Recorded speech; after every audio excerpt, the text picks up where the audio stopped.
الرجال قوامون على النساء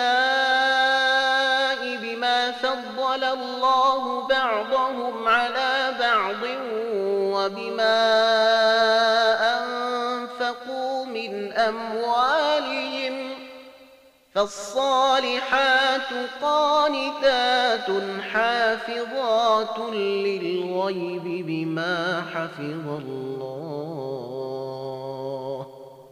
واللاتي تخافون نشوزهن فعظوهن واهجروهن في المضاجع واضربوهن، فإن أطعنكم فلا تبغوا عليهن سبيلا، إن الله كان عليا كبيرا. وإن خفتم شقاق بينهما فابعثوا حكما من أهله وحكما من أهلها إن يريدا